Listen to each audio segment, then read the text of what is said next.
1982. It's called The Minutemen. Their time has come. This article is scheduled to hit the streets the day before several million Angelenos bite the heads off several million gobblers. And I felt it would be apropos to preface it with a holiday thought. Seems as if every time I turned around this fall, one or another of my so-called friends was waxing blue and hysterical about the local scene. Blubbering declarations that there are no clubs were matched by an equal number of sobs that there are no good bands. And while I can see some truth in the former statement, the latter is an out-and-out falsehood. Super decent noisers abound in this neck of the woods, and that's the honest truth. It's my opinion that as you touch knife to fork to that stupidest of birds, you should be thanking your lucky stars that there are as many swell bands around here as there are. Nowhere's better, pal. The place you're dreaming of doesn't exist. You're in the hub of it this very minute, and if you don't take advantage of it now, you'll be mighty sorry later. Make no mistake, San Pedro's Minutemen are one of the greatest bands who've ever graced any stage, anywhere, anytime.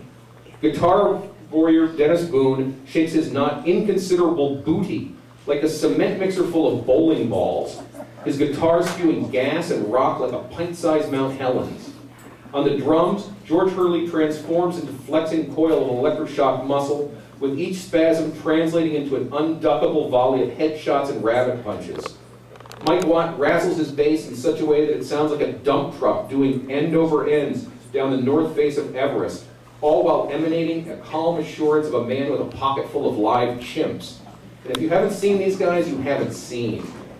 This world is full of dullards who steadfastly refuse to take a look around themselves, however. And if any of them are reading this, I'd advise them to shake the hell up. Judgment Day will be here before you know it.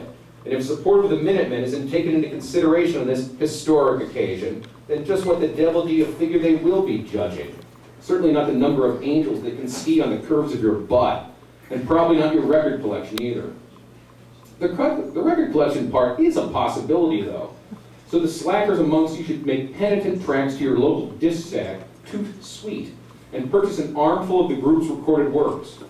If you're the sort who finds big numbers confusing, the Minutemen's vinyl's souvenirs are called Legion because they are so many. My advice is that you begin with this new, better, and more thankful life of yours by buying the group's just-released 33 RPM debut on SST, What Makes Man Start Fires.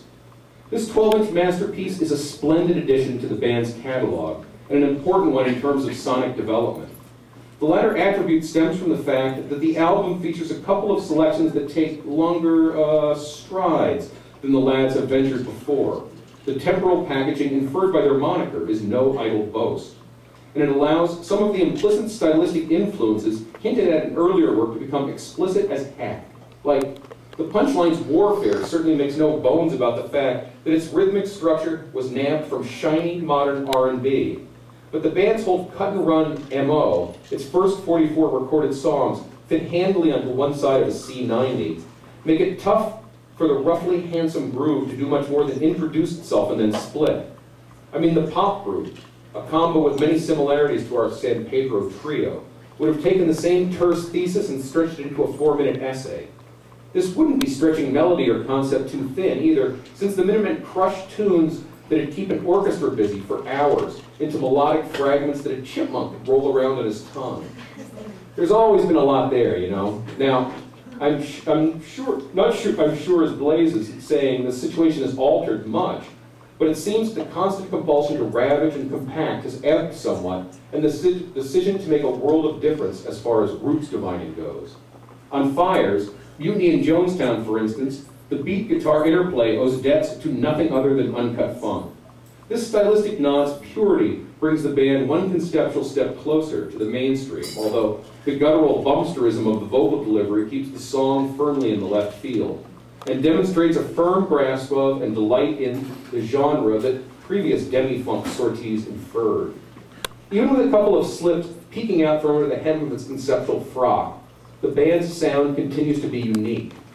If it's a fair world, then the use of some of these familiar elements might even serve to make the band more palatable to folks who found its previous work too brutally precise.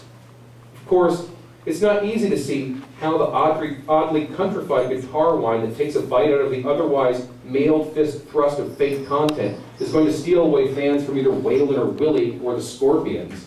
But a much larger audience is becoming aware of the band all the time. These new supporters seem to be enjoying their find as well. The crowd at the Anti-Club last Friday was more than happy to thrust little hips and twirl little arms whenever a distinct beat hovered in the ether for more than a moment. And this peppy acceptance stands in bold contrast to the outright confusion that's greeted the band so often in the past. Lord knows the Minutemen are on the cutting edge of modern noise, with berserkly inventive melding of neo-traditional elements like funk, punk, metal, and a collective songwriting arm that destroys the imaginary line most pensters see between personal and societal politics.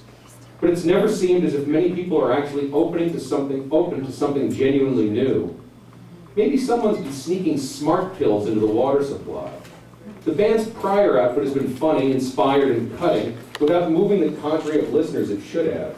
But Fires will be more widely available than earlier stuff, and since it's got the meatiest production the band's yet been afforded, the new take of Split Red, for example, shreds the earlier version. It should make things happen. Nevertheless, records are no substitute for experience the band live. As a tattoo I saw last month so eloquently stated, D. Boone is 900 pounds of quivering sirloin strapped to a guitar. All I can add to this is the fact that the guitar is aimed at your head. These guys are near the top of any heap you can think of and should be appreciated in their time. So, probably not.